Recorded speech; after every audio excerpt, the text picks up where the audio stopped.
हाय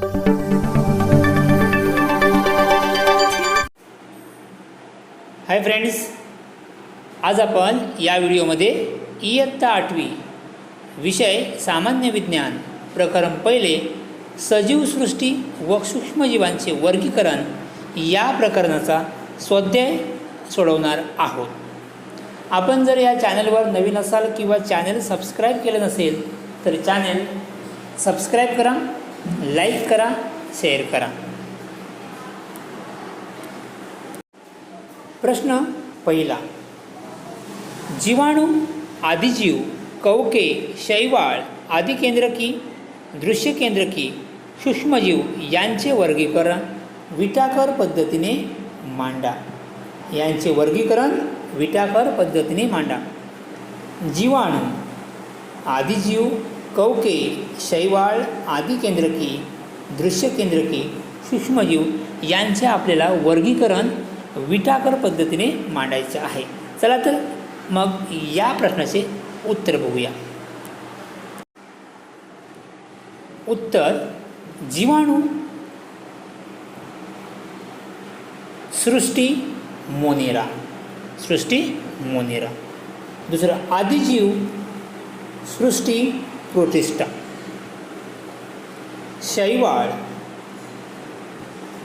एकपेशीय असल्यास सृष्टी प्रोटिस्टा, बहुपेशीय असल्यास सृष्टी वनस्पती. शैवाल एकपेशीयसुद्धा असते, शैवाल बहुपेशीयसुद्धा असते. जे शैवाल एकपेशीय असेल तर सृष्टी येईल प्रोटिस्टा आणि शैवाल बहुपेशीय असल्यास सृष्टी येईल वनस्पती. चौथं, आदिकेंद्रकी, सृष्टी येईल मोनेरा. आदिकेंद्रकी सृष्टी मोनेरामध्ये येते. नेक्स्ट, दृश्यकेंद्रकी. दृश्यकेंद्रकी मोनेरा सोडून इतर कोणतीही सृष्टी असू शकते. मोनेरा सोडून इतर कोणतीही सृष्टी असू शकते. लास्ट, सूक्ष्मजीव, सृष्टी मोनेरा किंवा प्रोटिस्टा. सृष्टी मोनेरा किंवा प्रोटिस्टा. सो या प्रकारे आपण पहिल्या प्रश्नाचं उत्तर पाहिलेलं आहे. यानंतर आपण दुसऱ्या प्रश्नाचं उत्तर पाहूया. प्रश्न दुसरा. सजीव, आदिकेंद्रकी, दृश्यकेंद्रकी, बहुपेशीय, एकपेशीय, प्रोटिस्टा, प्राणी, वनस्पती, कवके यांच्या साहाय्याने पंचसृष्टी वर्गीकरण पूर्ण करा. आता आपण या ठिकाणी हा तक्ता दिलेला आहे. ह्या तक्त्यामधील रिकाम्या जागा भरूया. पान क्रमांक 1 पेज नंबर 1 वरती या प्रश्नाचं उत्तर तुम्हाला मिळेल. सजीव विभागणी 2 प्रकारात होते, आदिकेंद्रकी आणि दृश्यकेंद्रकी. पुस्तकामध्ये दोन्ही बॉक्स रिकामे ठेवलेले आहेत. त्या ठिकाणी पहिल्यामध्ये आदिकेंद्रकी लिहा, दुसऱ्यामध्ये दृश्यकेंद्रकी लिहा. त्यानंतर एकपेशीय हे दिलेलं आहे. दृश्यकेंद्रीचं एकपेशीय आणि बहुपेशीय. दुसऱ्या बॉक्समध्ये तुम्ही बहुपेशीय लिहा, कारण का एक दृश्यकेंद्रिकेचे 2 प्रकारामध्ये विभागणी केली असते, एकपेशीय आणि बहुपेशीय. एकपेशीयचं नंतर मोनेरा गटात विभागणी होते. एकपेशीय म्हणजेच मोनेरा. या ठिकाणी एकपेशीय प्रोटिस्टा आणि बहुपेशीयचं रूपांतर, बहुपेशीयचं पुन्हा कवके, वनस्पती आणि प्राणी यामध्ये वर्गीकरण केलं जातं. ओके. या तक्त्याच्या साहाय्याने तुम्ही स्वाध्यायामधील प्रश्न क्रमांक 2 सोडवू शकता. म्हणजे हाच तक्ता विचारलेला आहे, परंतु या ठिकाणी काही बॉक्स रिकामी ठेवलेले आहेत. त्या रिकाम्या बॉक्समध्ये हा तक्ता बघून तुम्ही उत्तर लिहू शकता. कळले तुम्हाला? ओके. नेक्स्ट प्रश्न तिसरा. माझा जोडीदार शोधा. अ गट, ब गट. अ गटामध्ये कवक, प्रोटोझोआ, विषाणू, शैवाल, जीवाणू यांची उदाहरणे बी गटामध्ये दिलेली आहेत. तर कवकचं उदाहरण आहे कॅन्डिडा. कवक काय येईल? कॅन्डिडा. ओके. प्रोटोझोआ म्हणजेच अमिबा.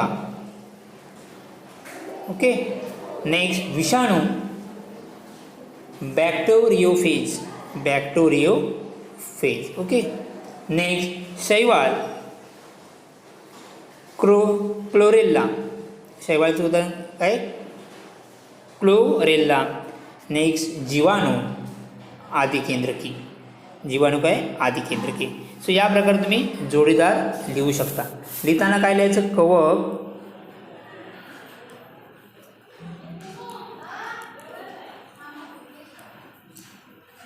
त्याच्या समोर त्याचं उत्तर लिहा. कवक म्हणजेच कॅन्डिडा, या ठिकाणी कॅन्डिडा. त्याचप्रमाणे प्रोटोझोआच्या समोर एल, अमिबा. या प्रकारे तुम्ही हे उत्तर लिहू शकता. ओके. तिसरा प्रश्न कळलाय, खूप सोपा आहे. ओके. नेक्स्ट चौथा प्रश्न सोडवूया. प्रश्न चौथा. दिलेली विधाने चूक की बरोबर ते लिहून त्यांचे स्पष्टीकरण लिहा. त्यामधला अ, लॅक्टोबॅसिलाई हे उपद्रवी जीवाणू आहेत. उत्तर काय येईल? चूक. कारण लॅक्टोबॅसिलाई हे उपयोगी जीवाणू आहेत.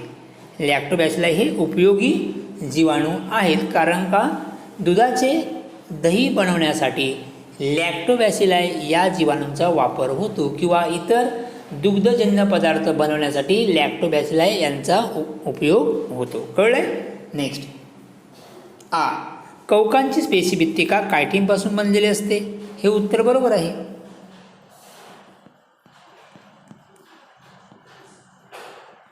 उत्तर आहे बरोबर. तिसरं, अमिबा छदमपादाच्या साहाय्याने हालचाल करतो. हे सुद्धा उत्तर बरोबर आहे. ओके. ई, प्लाझ्मोडियममुळे अमांश होतो. प्लाझ्मोडियममुळे अमांश होतो. तर हे उत्तर काय? चुकीचं आहे. उत्तर काय? चूक आहे. तर प्लाझ्मोडियममुळे काय होतो? मलेरिया होतो. प्लाझ्मोडियममुळे मलेरिया काय होतो? मलेरिया होतो. प्लाझ्मोडियममुळे मलेरिया होतो, अमांश होत नाही. ओके. ऊ, टॉमॅटो विल्ट हा जीवाणूजन्य रोग आहे. टॉमॅटो विल्ट हा जीवाणूजन्य रोग आहे. उत्तर आहे याचं चूक. उत्तर काय येईल? चूक. तर टॉमॅटोजन्य हा विषाणूजन्य रोग आहे.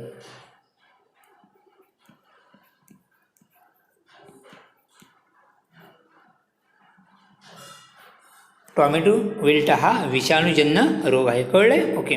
या प्रकारे आपण चौथा प्रश्नसुद्धा पाहिलेला आहे. यानंतर आपण पाचवा प्रश्न बघूया. प्रश्न पाचवा. त्यामधील अ, विटाकर वर्गीकरण पद्धतीचे फायदे सांगा. विटाकर वर्गीकरण पद्धतीचे फायदे सांगा. आता आपण विटाकर वर्गीकरणचे फायदे बघूया. म्हणजेच प्रश्न 5 अ या प्रश्नाचे उत्तर बघूया. उत्तर त्यामध्ये पहिलं, विटाकर यांनी ज्या पद्धतीने वर्गीकरण केले आहे ते अतिशय शास्त्रीय पायावर आधारित आहे. दुसरं, आदिकेंद्रकी सजीवांना निराळ्या गटात समाविष्ट करण्यात आले आहे. आदिकेंद्रकी सजीव इतर सजीवांपेक्षा निराळे असतात, त्यामुळे हा समावेश योग्य ठरतो. तिसरं, सर्व एकपेशीय दृश्य केंद्रकी सजीवांचा समावेश प्रोटिस्टा या सृष्टीत केल्यामुळे युग्लिनासारख्या वादग्रस्त एकपेशीय सजीवाचे नेमके वर्गीकरण करता आले. चौथं, युग्लिनामध्ये हरित लवक असल्याने ती वनस्पतीप्रमाणे प्रकाश संश्लेषण करते आणि प्रचलनाचे अवयव असल्याने त्याचे वर्गीकरण पूर्वी आदिजीव प्राणी या वर्गात करण्यात येत असे. पाचवा मुद्दा, कवक या वर्गाचे पोषण मृत्योपजीवी असल्याने त्यांचा समावेश स्वतंत्र सृष्टीत करण्यात आला आहे. 6, पंचसृष्टी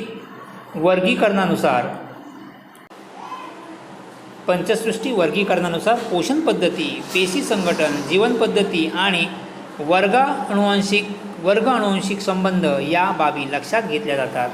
7, विटाकर यांनी मांडलेली पंचसृष्टी वर्गीकरण पद्धती ही अचूक ठरते.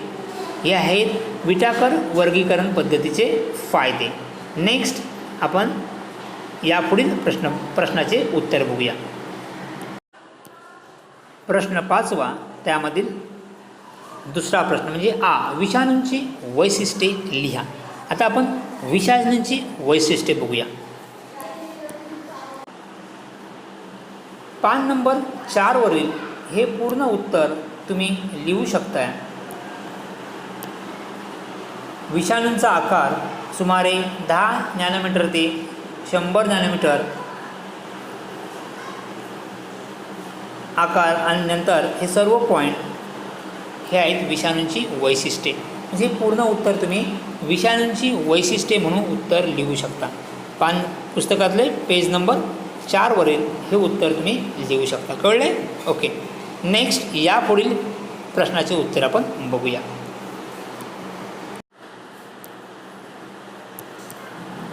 प्रश्न 5 मधील ई हा प्रश्न, कवकांचे पोषण कसे होते? कवकांचे पोषण कसे होते याचं उत्तरसुद्धा आपण आता बघणार आहोत. उत्तर आहे बहुसंख्य कवके मृतोपजीवी आहेत म्हणून ती कुजलेल्या कार्बनी पदार्थावर जगतात. ओके.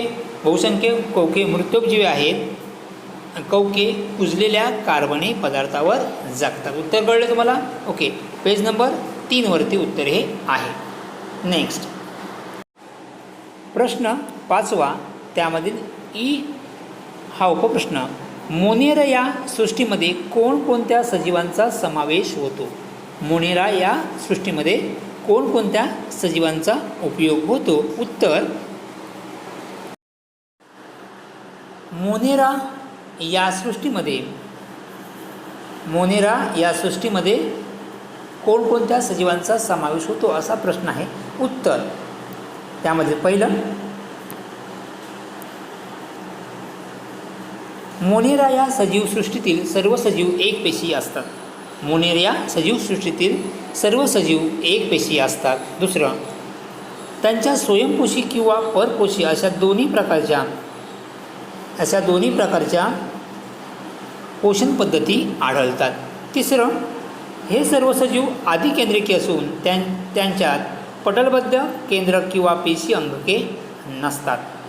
चौथा मुद्दा, या सृष्टीत निरनिराळे जीवाणू आणि नीलहरित शैवालांचा समावेश होतो. काही उदाहरणे आपण या देऊ शकतो. या ठिकाणी उदाहरणे आहेत, तुम्ही या उदाहरणेसुद्धा त्या उत्तरामध्ये लिहू शकता. ओके. सो या प्रकारे आपण प्रश्न 5वा पूर्ण प्रश्न 5 मधील सर्व प्रश्नांची उत्तरे पाहिलेली आहेत. आता आपण प्रश्न 6वा सोडवूया.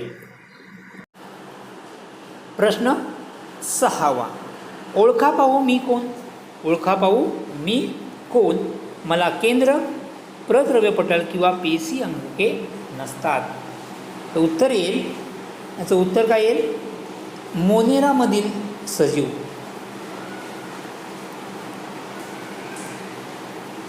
मोनेरा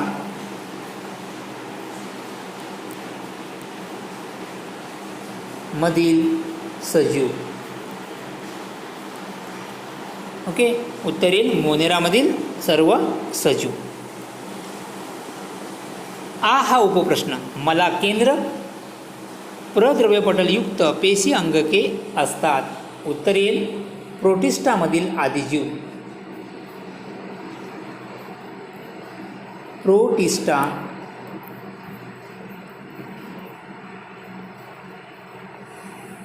प्रोटिस्टामधील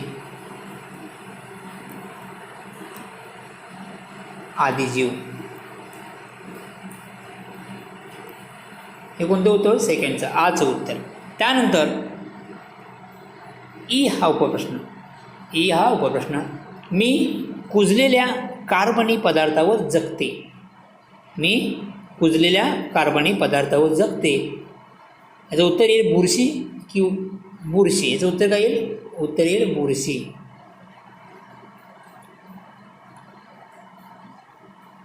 बुरशी हा कवकाचा एक प्रकार आहे.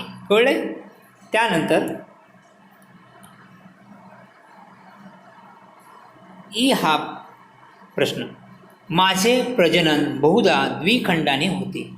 माझे प्रजनन बहुधा द्विखंडाने होते. याचं उदाहरण येईल जीवाणू.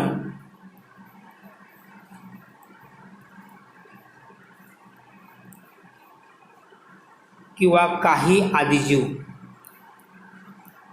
काही आदिजीव,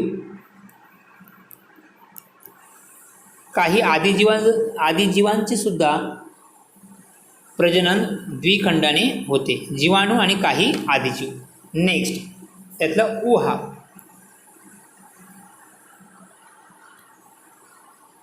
मी माझ्यासारखी प्रतिकृती निर्माण करतो. मी माझ्यासारखी प्रतिकृती निर्माण करतो. याचं उत्तर येईल विषाणू. उत्तर येईल विषाणू.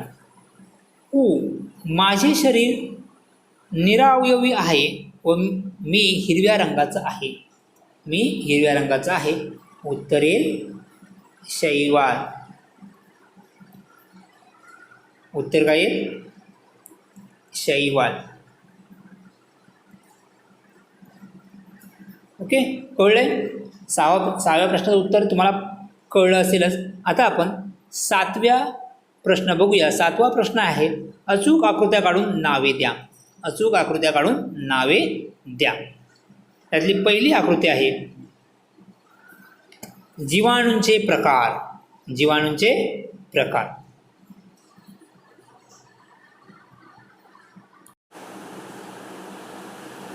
पान नंबर 3 वर तुम्हाला जीवाणूंचे प्रकार ही आकृती दिसत असेल. पान नंबर 3 वर तुम्हाला जीवाणूंचा आकार ही आकृती तुम्ही या ठिकाणी काढू शकता. ओके, ही आकृती तुम्ही त्या ठिकाणी जीवाणूंचे प्रकार या ठिकाणी काढू शकता. ओके, ही आकृती कळले. नेक्स्ट आकृती, दुसरी आकृती आहे पॅरामेसियम. दुसरी आकृती आहे पॅरामेसियम. ही सुद्धा आपल्या पुस्तकामध्ये आकृती काढून दिली आहे, ती बघूया. पुस्तकात पान नंबर 2 वरती पॅरामेसियमची आकृती आपल्याला काढून दिलेली आहे. फक्त या ठिकाणी नावे दिलेली नाहीत. आपण या ठिकाणी नावे देऊ शकतो. हे जे दिसतंय हे आहे मोठे केंद्रक.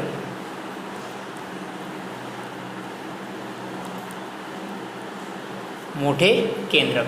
आणि हे छोटं दिसतंय या ठिकाणी, हे आहे छोटे केंद्रक.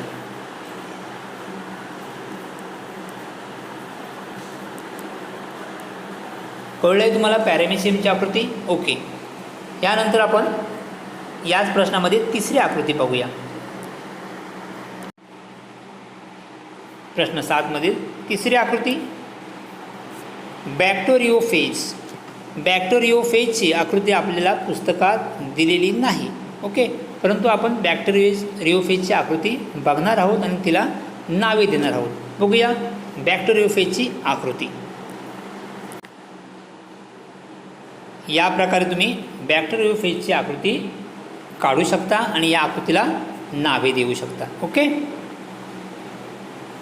नेक्स्ट प्रश्न क्रमांक 8वा, शेवटचा प्रश्न. प्रश्न 8वा. आकारमानानुसार पुढील नावे चढत्या क्रमाने लिहा. आकारमानानुसार पुढील नावे चढत्या क्रमाने लिहा. यामधील सर्वात लहान आकारा विषाणू. विषाणू हे सर्वात लहान आकाराचे असतात, कारण का आपल्याला माहिती आहे विषाणूंचे आकार हा सुमारे 10 नॅनोमीटर ते 100 नॅनोमीटर एवढं असतं. म्हणजे पहिलं येईल विषाणू, दुसरं येईल जीवाणू, तिसरं येईल कवक आणि चौथं येईल शैवाल. म्हणजे उत्तर लिहिताना अगोदर काय लिहा तुम्ही? विषाणू, नंतर जीवाणू, नंतर कवक आणि शेवटला येईल शैवाल. सो या प्रकारे आपण पूर्ण स्वाध्याय सोडवला आहे. थँक्यू.